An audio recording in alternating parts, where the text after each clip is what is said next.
Assalamualaikum ya Rasulullah. Kemudian saudaraku, kita kembali dulu dalam majelis-majelis ini sambil menunggu terbitnya matahari.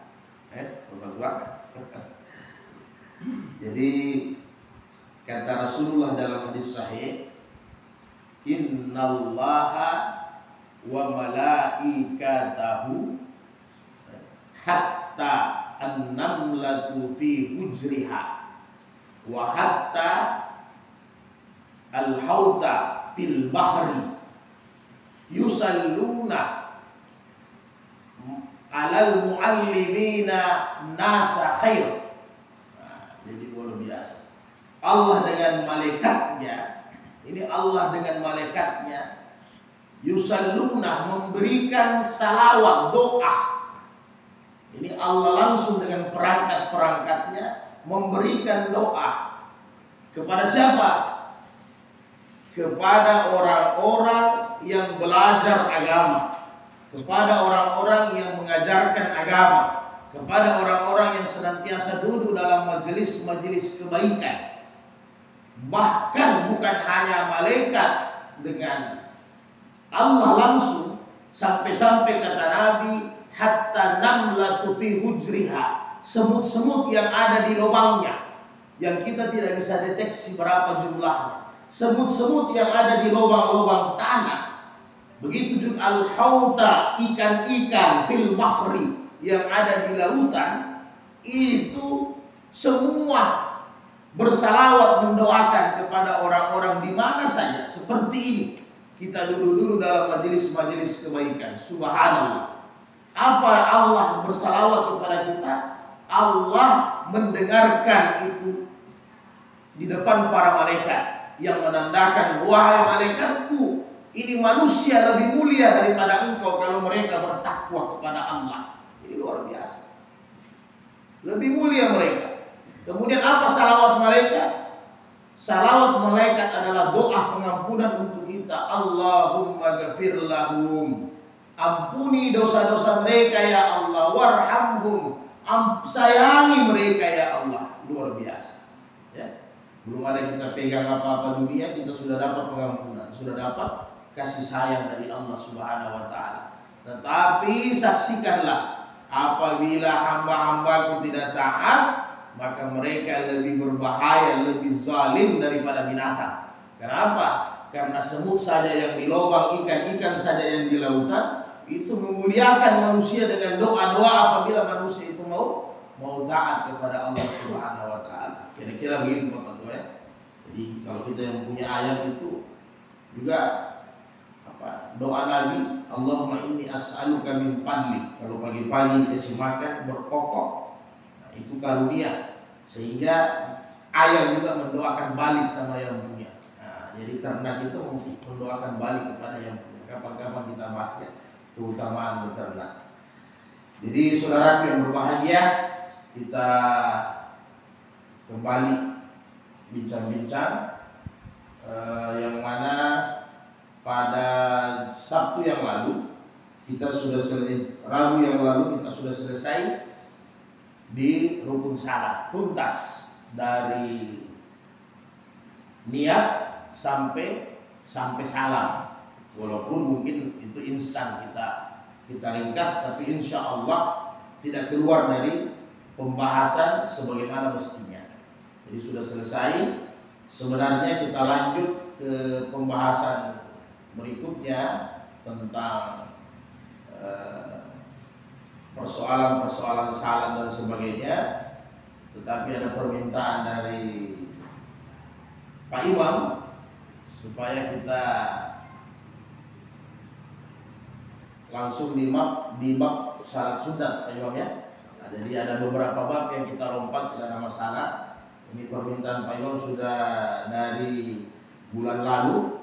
Jadi karena sudah selesai rukun salat, kita masuk di pembahasan berikutnya, yaitu tentang salat-salat sunat. Kemungkinan ini kita masih perkenalan salat sunat semangatnya, karena belum kita masuk di substansi daripada salat itu sendiri, supaya kita ada semangat, ada birah untuk melaksanakan salat sunat, maka orang bilang kalau tak kenal maka tak sayang. Jadi kita harus tahu dulu bentuk-bentuknya, semangatnya apa, manfaatnya ini salat sunat. Karena memang pembahasannya agak lumayan salat sunat ini. Kalau di mazhab Syafi'i salat sunat itu kurang lebih 33 jumlahnya.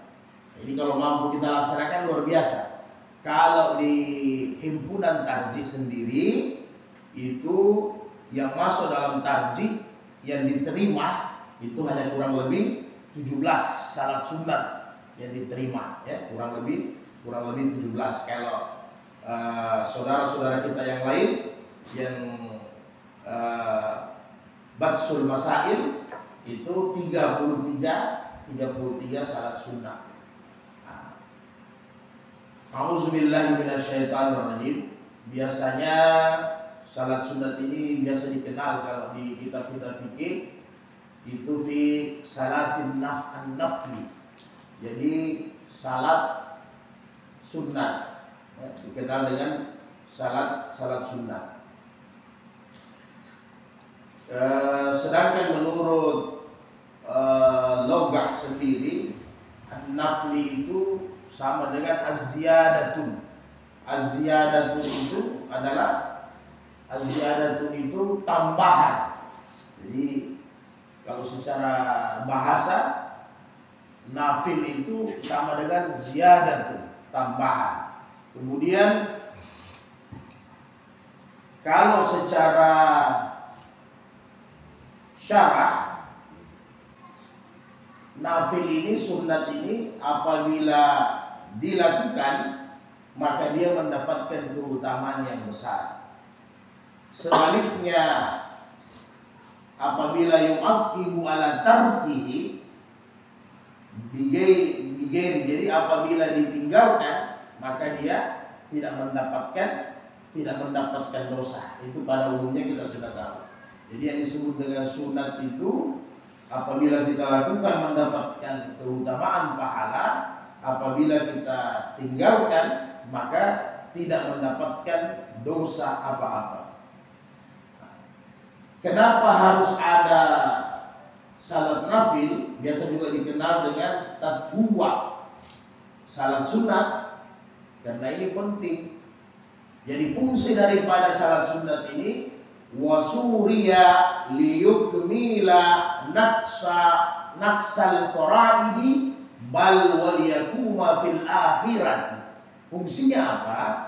Salat sunat ini dianjurkan ini sebagai penyempurna nakasah, kekurangan-kekurangan salat-salat fardu yang kita lakukan selama hidup di dunia ini nanti akan diperiksa berfungsi nanti di hari kemudian di akhirat. Karena pertanyaannya, siapa di antara kita yang salat fardunya itu sempurna? Kalau sempurna secara fi'liyah, secara gerakan, qauliyah, secara ucapan, kemudian ada lagi kalbun, hati, khusyuknya.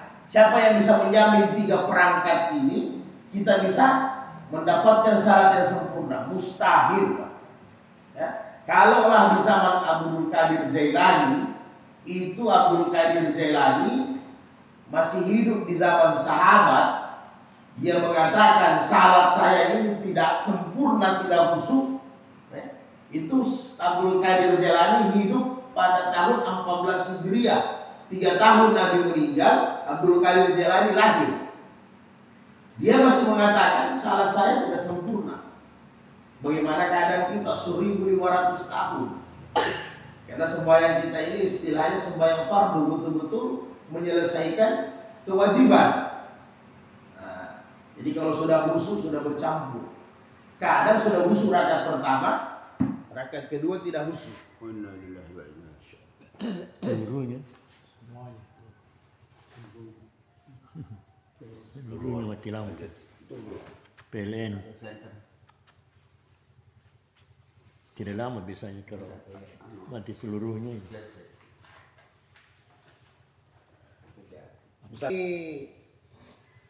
Salat kita yang betul-betul sempurna Maka kalau tidak ada ini salat sunat, agak repot kita di hari kemudian.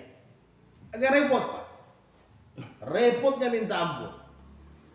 Kenapa kita agak repot di hari kemudian? Karena satu hadis sahih, ini sudah sering kita dengar, populer di telinga kita. Ini an Abi Hurairah dengan periwayat rawi Abu Hurairah dengan sanad Abu Daud. Nomor, ini agak susah nomor. Nomor 864. Diriwayatkan juga dengan sanad juga dari Imam Tirmizi nomor 413. Qala Rasulullah sallallahu alaihi wasallam, Inna awwala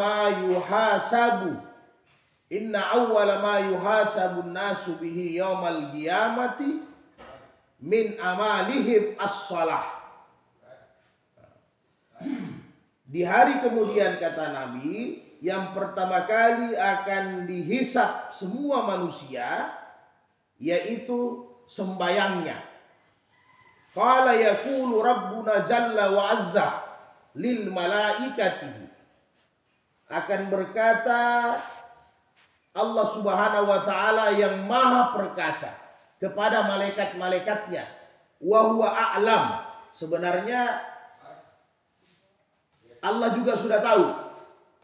Allah juga sudah tahu. Unzuru fi salati indi atammaha am naqsaha. Unzuru salati abdi, wahai malaikatku, coba lihat, periksa, cek kembali bagaimana sembayangnya hamba-hambaku. Jadi memang nanti di hari kemudian ini persoalan kita menunggu ini luar biasa, Pak. Bayangkan, mau antri makanan, antri BBM saja luar biasa. Ini antri diperiksa satu orang satu di hari kemudian. Yang pertama kali Allah perintahkan malaikat, coba cek sembayangnya hambaku, atammaha am naqsaha. Apakah sembayangnya sudah sempurna atau kurang? Sudah sempurna atau kurang sembayangnya? Fa in kanat tammata kutibat lahu tammatan. Apabila sembayang itu dicek sempurna, maka dikode, dicatat, berarti hamba ini selesai. Maksudnya apa? Kalau sembayangnya sudah sempurna, jadi hamba ini sudah selesai, tidak dihisap repot-repot lagi. Jadi ini ternyata jadi standar pemeriksaan itu, barometernya itu sembayang. Jadi sudah dicatat, sudah dikode. Wa in kanas intaqasa minha syai'an. Apabila sembayang itu kurang, banyak bolongnya, qal, maka berkata Allah Ta'ala, unzuru hal li abdi min tatawwi. Wahai malaikatku, coba kau periksa catatan salat sunatnya.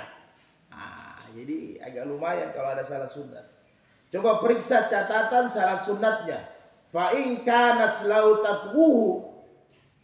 Apabila salat sunatnya ada dalam catatan, ada modal dia, gal, maka Allah akan berkata, atimmu li abdi faridatahu min tatwu'ihi.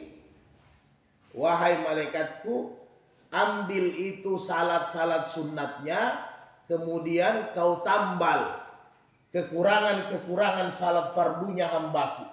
Ambil itu salat sunatnya, ambil untuk menempel, untuk menambal kekurangan-kekurangan salat fardunya. Summa tuhazul amalu ala zalikum. Maka seterusnya Allah mengadakan perhitungan seperti itu, saudaraku yang berbahagia. Jadi ternyata di hari kemudian ya sudah seperti itu modelnya. Setelah nanti urusan salat, urusan sedekah juga begitu, zakatnya ya, dipanggil. Oh, zakatnya tidak sempurna. Karena biasa ini, padahal ini zakat sama dengan sembahyang 5 waktu. Yang mana kita tahu dulu-dulu kita mungkin 10 tahun yang lalu, 20 tahun yang lalu ketika kita belum paham tentang membersihkan harta. Kita tidak paham yang namanya kewajiban. Karena zakat itu, harta itu kotoran. Maka kalau ada kita punya sedekah-sedekah sunat, itu semua nanti yang menambal di hari kemudian. Begitu juga puasa ternyata.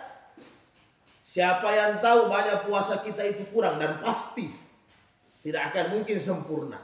Kalau sempurna berarti kita malaikat.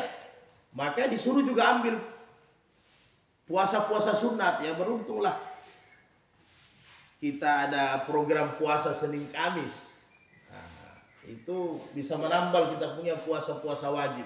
Dan semua amalan-amalan kata Nabi dibuat seperti itu oleh Allah. Itulah fungsinya.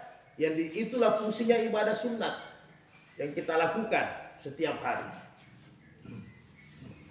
Ini bagus juga begini nih, kita teringat di zaman di zaman Nabi. Jadi saudaraku yang berbahagia, sampai seperti itu. Kemudian diriwayatkan dari Imam An-Nasai dengan sanad yang lain. Ini Imam An-Nasai nomor 467. Kata Rasulullah, tatimmu salatul abdi wa yuntakasu minha. Jadi tatimmu salatul abdi, salat seorang hamba akan disempurnakan yang kurang, kemudian akan dikurangi juga kalau tidak ada ibadah tambahannya. Jadi ini agak repot memang. Jadi salat kita di hari kemudian ada yang ditambah, ada juga malah yang tidak bisa ditambah karena tidak ada tempelannya.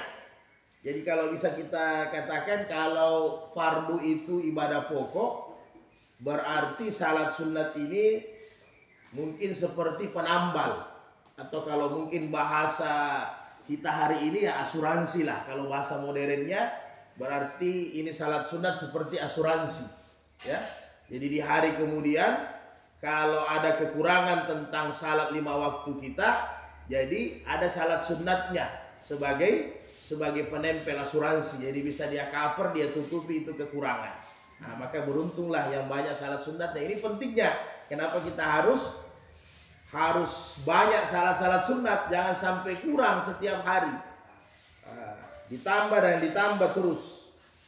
Nah, kemudian saudaraku yang berbahagia,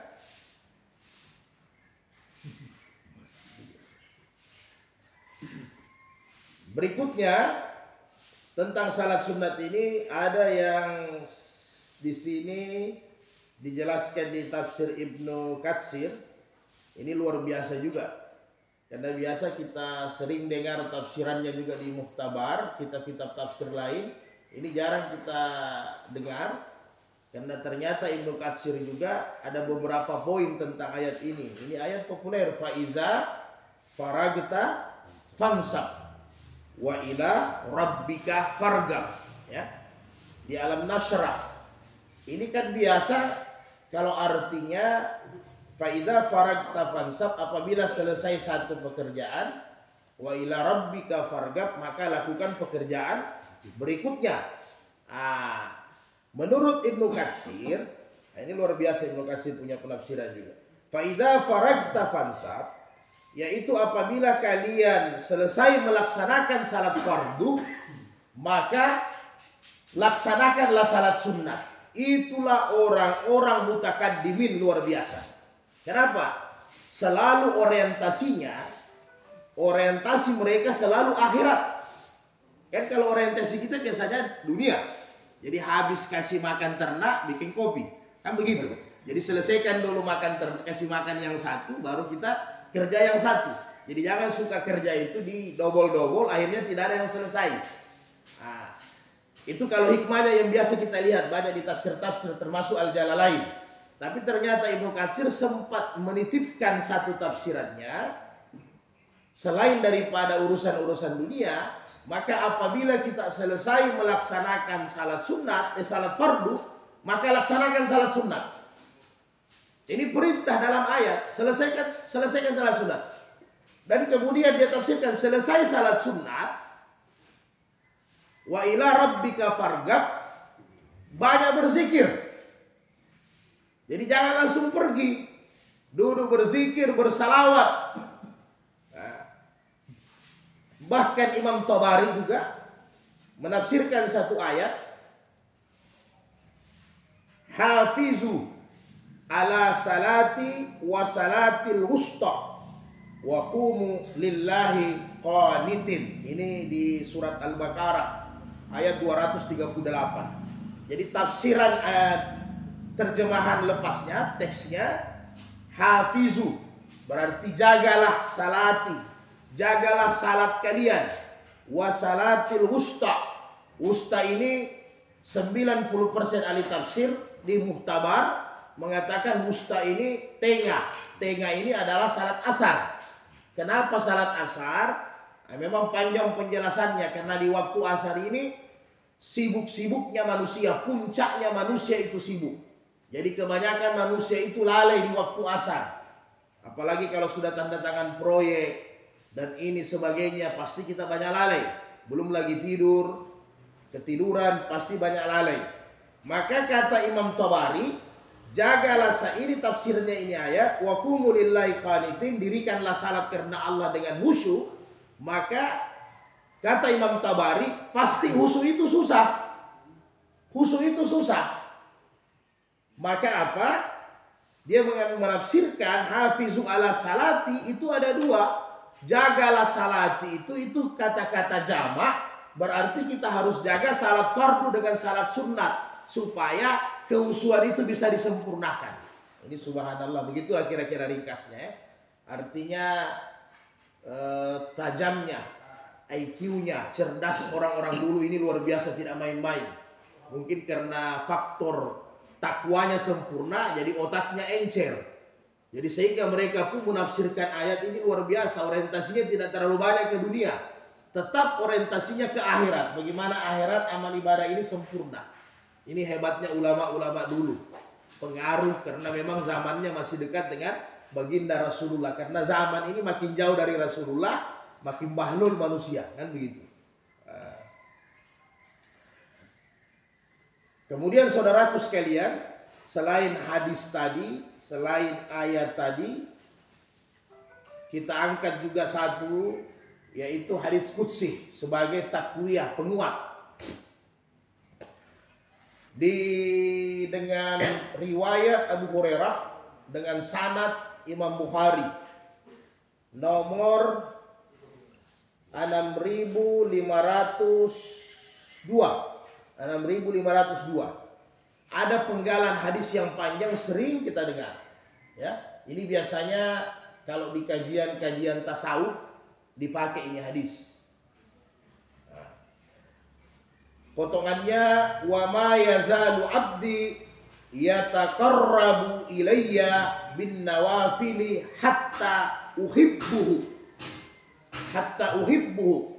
Jadi hamba ini senantiasa yazalu, membiasakan dirinya, yataqarrabu, mendekati kepadaku. Jadi hamba ini berupaya dia dekat dengan Allah, ilayya bin nawafil, dengan cara bin nawafil, salat-salat sunat. Jadi cara mendekatkan diri kita kepada Allah, salah satunya banyak melaksanakan salat sunat. Hatta uhibbuhu, sehingga nanti endingnya, puncaknya, kalau hamba ini banyak laksanakan salat sunat, maka puncaknya apa? Uhibbuhu. Nah, puncaknya saya cinta mereka. Akhirnya saya sayang mereka. Sehingga dijelaskan dalam syarahan hadis Sahih Bukhari ini, kalau kita ingin mendapatkan cinta yang sempurna kepada Allah, selain nanti kita dapat asuransi sebagai penempel kekurangan ibadah kita, maka banyak-banyak salat sunnah.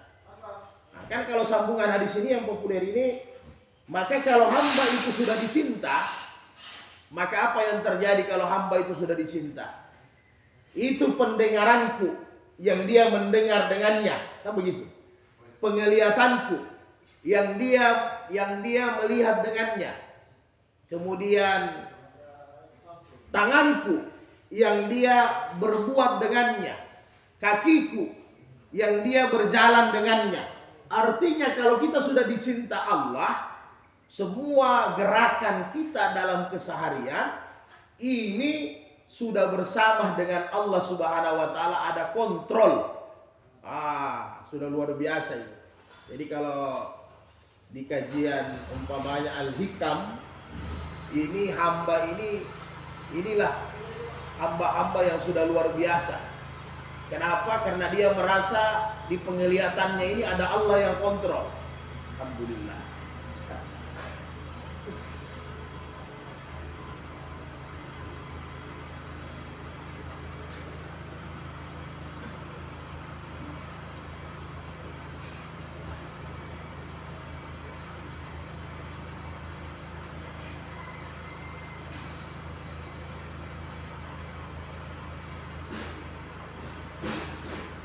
Jadi kita lanjut lagi, Bapak sekalian. Jadi kalau di kajian-kajian tasawuf memang penting juga. Kalau umpamanya bahas Al-Qusairiyah atau Minhajul Abidin atau Al-Hikam, itu bagus juga kan umur 50 tahun ke atas supaya kita pengendalian diri. Wa yuzakkihim, karena itu perintah. Kalau sudah sempurna syariat, sudah sempurna syariat kita sempurna, tarekat kita sudah bagus, hakikat kita bungkusannya sudah bagus, maka ujung-ujungnya kan harus pembersihan diri. Itu Al-Quran menjelaskan seperti itu. Jadi memang harus kapan-kapan nanti bisa kita juga bahas tentang pencucian jiwa ya. Jadi sehingga kita lebih kontrol. Tidak sembarang. Kenapa? Seolah-olah dia memegang itu tangannya Allah. Jadi dia maksudnya dia kontrol. Jadi tidak mungkin akan dia pegang yang haram. Dia berjalan itu sudah kakinya Allah. Jadi tidak mungkin dia pergi di tempat yang sia-sia. Kalau sudah tingkat begitu hamba ya sudah repot. Memang apalagi kalau masih di kampus pada waktu masih banyak cobaannya. Masih banyak cobaannya. Jadi itulah hadits qudsi yang menjelaskan bahwa yatakarrabu ilayya bin nawafil. Tidak ada jalan lain untuk mendekatkan kepada Allah, salah satunya dengan salat-salat sunnah. Tidak ada jalan lain. Karena salat sunnah ini seperti kita berasuransi sebenarnya. Ya. Nah, kalau asuransinya ini jelas aman. Tidak ada bilang konven atau riba ya. Karena memang nanti kita akan terima di hari kemudian dengan menyempurnakan salat-salat sunnah yang kita lakukan. Maka tidak ada jalan lain. Nawafil ini kita kasih banyak. Continue. Begitu Pak Yanto. Mengantuk Pak Yanto. Sehat. Kemudian saudaraku yang berbahagia, sehingga kita nanti sudah ada motivasi. Tidak bisa salat sunat ini kita lewatkan. Laksanakan. Kemudian afdalu makani lis-salati nafilah. Di mana salat sunat itu bagus kita lakukan. Tempatnya, ya. Jadi gini kita dikasihnya ada kurang lebih 9 hadis. Kita ambil 1 hadis atau 2 hadis. An Zaid bin Sabit, ini riwayat Zaid bin Sabit dengan sanad Imam Bukhari nomor 731. Kemudian ada juga sanad dari Imam Muslim nomor 781. An Zaid bin Sabit, qala Nabi sallallahu alaihi wasallam, "Alaikum bis salati fi buyutikum." Hendaklah kalian sembahyang di rumah-rumahmu. Fa in khaira salatil mar'i, sebaik-baik sembayangnya seseorang itu fi baitihi, di rumahnya, sebaik-baik sembayang. Illa salatul maktubatu, kecuali salat fardu, kecuali salat wajib. Jadi saudaraku sekalian, salat sunat yang 33 jenisnya, atau kalau ditarjih Muhammadiyah, salat sunat yang 17 jenisnya, itu memang kalau bisa lebih banyak di rumah, walaupun tidak bisa kita elakkan. Nanti kalau kita masuk pembahasan pertama, salat rawatib yang menjadi pengikut salat fardu, pasti tidak bisa kita elakkan. Kadang ada juga di masjid, tetapi karena jenisnya banyak, ada yang 33 jenis, kalau dari NU, dari Muhammadiyah 17 jenis, maka laksanakan kalau bisa di rumah. Kan banyak hadis-hadis tadi. Jangan jadikan rumahmu kuburan. Ya kan, kalau kuburan itu berarti sunyi. Supaya di rumah ada rahmat, di masjid juga ada rahmat, malaikat ikut. Itulah fungsinya salat sunnah. Ini ada syarah, kalau di Sahih Muslim bisa dicek, ada syarahannya Imam Nawawi di Syarah Muslim. Wa fi dalilun ala istihabbi nafilatan fil bait. Jadi kata Imam Nawawi, ini adalah satu dasar dalil yang kuat bahwa usahakan seseorang itu salat sunatnya lebih banyak di rumahnya. Jadi usahakan, kata Imam Nawawi rahimahullah, usahakan seseorang itu salat sunatnya lebih banyak di rumahnya. Wa hadza amru fi jami'in nawafil. Jadi lebih banyak kalau bisa salat sunat itu banyak di rumah. Jadi kalaupun tidak bisa kita elakkan, paling salat rawatib saja. Jadi jangan salat fardunya di masjid sudah mantap, salat tahajudnya kan nanti ada salat rawatibnya, oke, salat witirnya, salat duanya, salat isyraqnya, salatnya semua di masjid. Jadi kan kurang bagus. Jadi pas sampai di rumah yang setan. Ya? Jadi diimbangi rumahnya, jadi diimbangi kata. Jadi salat sunat itu lebih afdal itu di rumah. Jadi jangan dibalik, ya. Jadi kemudian salat sunatnya, salat fardunya ya di masjid. Sudah tidak ada tempat kecuali di masjid bagi laki-laki, kecuali laki-laki itu lagi haid, lagi berhalangan. Berarti tidak bisa Pak Imamnya datang ke masjid. Kemudian 5 menit lagi Bapak Tuh, tenang. Kam adat tatbu. Jadi berapa, kita pindah ke bab berikutnya, berapa jumlah salat sunnah? Ya, ini kita jadi ta'aruf ini harus kita kenal semua supaya nanti enak kita. Jadi kalau sudah pembahasan salat sunnah, kita sudah paham yang lain, kita sudah tahu dasarnya. Kenapa harus salat sunnah? Oh, itu asuransi untuk menempel. Kenapa harus begini, kita tahu semua. Nah, sekarang kan adat tatbu. Berapa salat sunat itu jenisnya? Ya, walaupun nanti ada pembagiannya.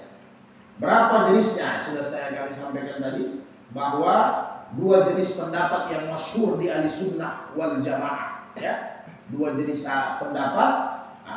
Jadi kita sudah tahu patokan tarjih itu 17 jenis salat sunat saja yang ada di tarjih. Itu hanya 17. Awalnya dulu salat isyraq itu tidak diterima sama tarjih Muhammadiyah tahun 40-an. Nanti tarjih terbaru ini salat isyraq sudah masuk. Jadi sudah menjadi 17 kurang lebih salat sunat yang tercatat di putusan tarjih itu yang dilaksanakan. Jadi sebagai referensi kita juga untuk yang lain, itu kalau saudara kita di Nahdiyin di Batsul Masail, dia ada 33 jenis salat sunat. Kan ada tatwa salasu wa salasuna naw'an. Pendapat yang pertama yaitu Ibnu Hajar Al-Haytami. Ibnu Hajar Al-Haytami yang mewakili di mazhab Syafi'i mengatakan bahwa salat sunat itu jenisnya sebanyak 33 macam salat sunat. Salasa wa salasuna nawafil. Jadi ada kurang lebih 33 jenis salat sunat. Nah, kemudian untuk putusan tarjih itu kurang lebih 17 salat sunat, 17 salat sunat. Dan di dalam tarjih Muhammadiyah, salat sunat yang muakkad itu ada 9. Ya. Kemudian salat sunat yang gairu muakkad itu ada 8. Jadi itu pembagiannya. Jadi salat sunat ini ada 2. Ada salat sunat muakkadatun, ada salat sunat gairu muakkadatun. Ada salat sunat yang sangat diutamakan, dipentingkan, ada juga salat sunat yang kadang-kadang bisa kita buat. Nah, di Tarjih Muhammadiyah salat sunat yang muakkad itu ada 9. Nah, nanti kalau kita bahas satu persatu, yang uniknya di Tarjih Muhammadiyah ini, yang uniknya salat tahajud tidak masuk di muakkad. Ya, itu uniknya. Salat tahajud tidak masuk di muakkad. Nanti di pembahasan berikutnya kita bahas. Nah, jadi mana itu salat sunat? Jelas yang number 1 ya pasti rawatib. Nomor 1 itu kalau susunannya. Jadi nanti ini setiap Rabu kita bahas satu dengan keutamaannya, dengan tuntunannya semua. Nah, jadi memang butuh waktu, mungkin lebih lama daripada rukun salat yang nanti kita bahas. Jadi Rabu depan kita bahas satu lagi seperti rukun salat. Witir masuk yang peringkat ketiga itu duha. Yang peringkat keempat masuk witir, duha, kemudian hajat, taubat yang harus tiap hari, nanti ada pembagiannya. Kemudian istihara, kemudian ada juga karena sebab, itu gerhana kusuf, kemudian istisqa semua masuk. Kemudian kalau dia 30 itu yang ditarjih, kemudian tarawih itu masuk di dalamnya, kurang lebih 17, nanti kita masuk satu persatu. Kalau yang 33 ini dia memang banyak, ada salat nisfu Sya'ban, ada salat raghaib. Nah, ini yang ditolak oleh tarjih, tidak masuk. Nah, kemudian ada yang nanti yang jarang sekali pada hari ini mustahab, ya. Ahli sunnah mustahab ini, itu salat sunat khuruji min baiti, ya. Kemudian wa dukhuli ilal baiti. Ini ada salat sunat keluar rumah kemudian masuk rumah. Ini salat masuk rumah dengan bukan mutlak. Dia bukan mutlak. Mutlak itu ya salat terakhir. Itu aman, tanpa waktu, tanpa batas. Tapi ini memang ada bab yang khusus tentang salat itu. Nanti akan kita bahas juga. Dan ternyata salat masuk rumah dengan di luar rumah, putusan tarjih yang baru itu sudah dimasukkan juga. Karena memang kalau kita lihat, dia seperti salat musafir saja modelnya. Tapi ternyata memang ada salat khusus kita masuk rumah. Artinya banyak amunisi yang bisa kita pakai untuk mendekatkan diri kepada Allah. Begitu banyak amunisi. Nah, rugi kalau kita tidak manfaatkan. Nah, jadi jangan sampai tidak terpakai. Jadi kalau mesin dia bakaran aja. Jadi ini salah sunat dipakai semua. Kemudian yang terakhir, setelah berapa itu? Jadi ada 2 pendapat salah sunat, ya.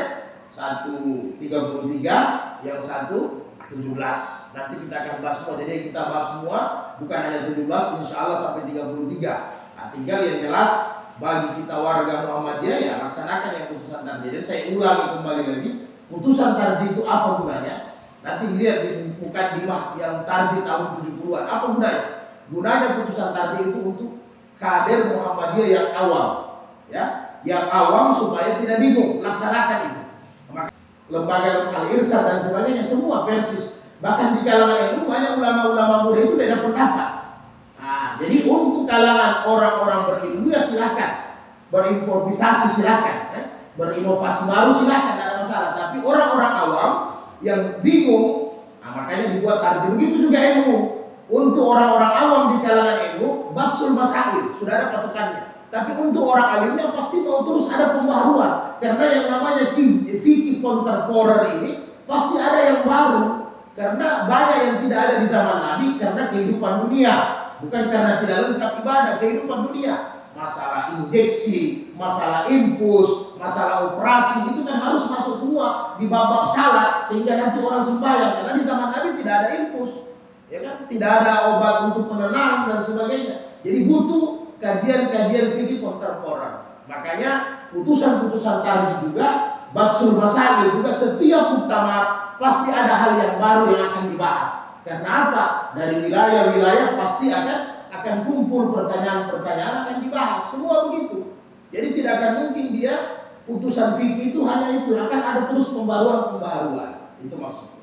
Nah, sehingga tidak heran kalau kalangan-kalangan organisasi sendiri banyak berbeda. Pasti apa mereka katakan itu person. Jadi personnya si fulan, bukan jamaahnya. Nah, itu pendapat pribadinya, individunya, dan itu lumrah bagi orang alim yang memang harus begitu karena mereka ada kemampuan untuk ijtihad. Kalau mereka tidak berijtihad, berdosa dia. Karena ijtihad itu dalam aturan agama, kalau salah dapat pahala 1, kalau benar dapat pahala 2. Tapi untuk orang yang memenuhi syarat 23 cabang ilmu harus dia kuasai, baru boleh berijtihad. Nah, jadi akan ada terus perubahan-perubahan setiap saat. Jadi semua lembaga itu bagaimana kita cair, tidak kaku. Jadi pikiran kita lebih luas sehingga nanti timbul kebijaksanaan, pemahaman kita lebih jauh lagi. Nah, itulah timbul nanti ukhuwah, kasih sayang. Karena tujuannya jangan berbeda, hanya orang tidak berkasih sayang, tidak ada gunanya. Karena kasih sayang persaudaraan di atas segala-galanya. Nah, gitu. Jadi 2 itu pendapat. Kalau di kalangan Batsul Masail 33 salat sunat, kalau di kalangan Tarjih Muhammadiyah salat sunat itu ada 17 salat sunat. Nanti kita akan bahas satu-satu. Kemudian bab yang terakhir yang kita bahas ini yaitu pembagian salat sunat itu. Jadi pembagian salat sunat ini baik 17 maupun 33 ada namanya itu as-salatu muakkadatu.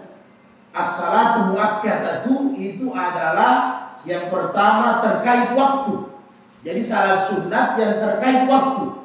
Yang mana itu muakkadatu, yaitu yang terkait waktu. Witir tidak bisa dibuat sembarang. Tahajudnya ada waktunya, duhanya ada waktunya, israknya itu ada waktunya. Itu yang terkait waktu. Tahajudnya ada waktunya. Itu yang terkait waktu.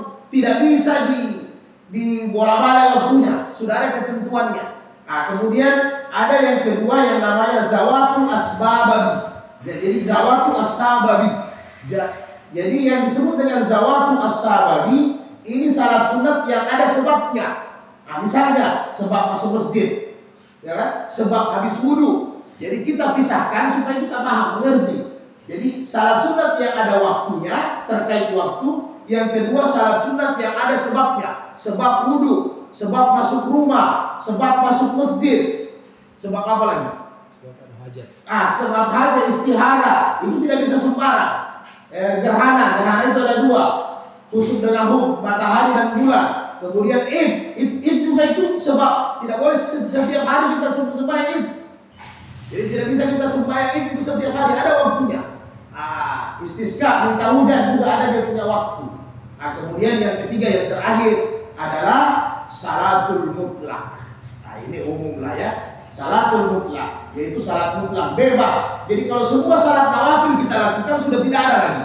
Apalagi sebagaimana arahan Rasulullah, alaika bikasratis sujud lillah. Ini hadis sahih Muslim 488. Jadi hendaklah kalian alaika bikasratis sujud lillah, hendaklah kalian memperbanyak sujud kepada Allah. Inilah yang disebut dengan salat mutlak oleh ahli fikih.